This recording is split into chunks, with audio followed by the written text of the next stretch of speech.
സേഫ്റ്റിയുമായി ബന്ധപ്പെട്ടിട്ടുള്ള ഇൻ്റർനാഷണൽ ലെവലിലുള്ള 2 അംഗീകാരങ്ങളാണ് ISO 45001 എന്ന് പറയുന്നതും ISO 18001 എന്ന് പറയുന്നതും. ഇതിൽ ISO 45001 എന്ന് പറയുന്നത് ഒരു ഇൻ്റർനാഷണൽ സ്റ്റാൻഡേർഡ്, അത് ഒക്യുപ്പേഷണൽ ഹെൽത്ത് ആൻഡ് സേഫ്റ്റിക്കായിട്ടുള്ള ഇൻ്റർനാഷണൽ നമ്മൾ ആ സിസ്റ്റത്തിനെയാണ് ആ international standard for occupational health and സേഫ്റ്റിക്കുള്ള ഒരു അംഗീകാരമാണ് ആ ISO സർട്ടിഫിക്കറ്റ് എന്ന് പറയുന്നത്.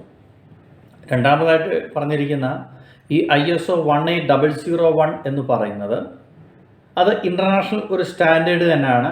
അത് പക്ഷേ health and safety management system, അതായത് നമ്മളുടെ ആ സ്ഥാപനത്തിൽ ഹെൽത്ത് ആൻഡ് സേഫ്റ്റിയുടെ മാനേജ്മെൻറ്റ് സിസ്റ്റത്തിന് കിട്ടുന്ന അംഗീകാരമാണ് ISO 18001 എന്ന് പറയുന്നത്.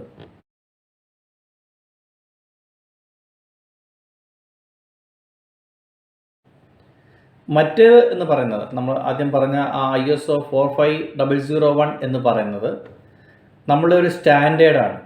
ആ ISO സ്റ്റാൻഡേർഡാണ്. ആ സ്റ്റാൻഡേർഡിലാണ് നമ്മളുടെ സ്ഥാപനത്തിൽ നമ്മൾ ഹെൽത്ത് ആൻഡ് സേഫ്റ്റി മെയിൻ്റെനിങ് ചെയ്യുന്നത്, ഫോളോ അപ്പ് ചെയ്യുന്ന സിസ്റ്റം അത് ആണ് എങ്കിൽ അതിന് കിട്ടുന്ന അംഗീകാരമാണ് ISO 45001 എന്ന് പറയുന്നത്. അങ്ങനെ സേഫ്റ്റി മേഖലയിൽ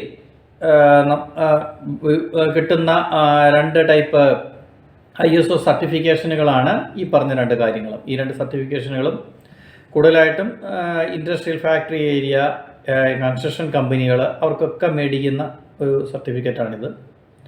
ISO ടൈപ്പ് നിറയെ സർട്ടിഫിക്കറ്റുകളുണ്ട്. ഇല്ല, ISO ക്വാളിറ്റിക്കുള്ളതുണ്ട്, ISO മാനേജ്മെൻറ്റിനുള്ളതുണ്ട്, ഡിഫറെൻറ്റ് കാറ്റഗറി ഉണ്ട്. പക്ഷേ നമ്മുടെ സേഫ്റ്റി മേഖലയിൽ ഈ 2 സർട്ടിഫിക്കറ്റാണ് ഏറ്റവും കൂടുതൽ ഇമ്പോർട്ടൻസ് ആയിട്ടുള്ളത്. ഇതിനെക്കുറിച്ചിട്ടുള്ള ഡീറ്റെയിൽസും ഇതിൻ്റെ നോട്ട്സും എല്ലാം ഞാനത് കൊടുത്തിട്ടുണ്ട്. അത് ജസ്റ്റ് അത് ഫുൾ എല്ലാം ഒന്ന് വായിച്ചൊന്ന് മനസ്സിലാക്കുക. ആ ഒരു ഫുള്ള് വായിച്ച് മനസ്സിലാക്കുമ്പോൾ തന്നെ നിങ്ങൾക്ക് ഒരു കമ്പനിയിൽ അല്ലെങ്കിൽ ഒരു ഫാക്ടറിയിൽ അല്ലെങ്കിൽ ഒരു കൺസ്ട്രക്ഷൻ സൈറ്റിൽ സേഫ്റ്റിയുമായിട്ട് ബന്ധപ്പെട്ടിട്ട് എങ്ങനെയൊക്കെയാണ് അവിടെ കൈകാര്യങ്ങൾ ചെയ്യേണ്ടത്, എന്തൊക്കെയാണ് അവിടെ ഫോളോ അപ്പ് ചെയ്യേണ്ട പ്രധാനപ്പെട്ട കാര്യങ്ങൾ, അവരുടെ ഒരു സ്റ്റാൻഡേർഡ്, ഒരു ഇൻ്റർനാഷണൽ സ്റ്റാൻഡേർഡ് ലെവലിലുള്ള കാര്യങ്ങളാണ് അതിൻ്റെ അകത്ത് അതൊക്കെ പറഞ്ഞിരിക്കുന്നത്. എല്ലാവരും അതൊന്ന് വായിച്ച് അതൊന്ന് ഫോളോ അപ്പ് ചെയ്യും.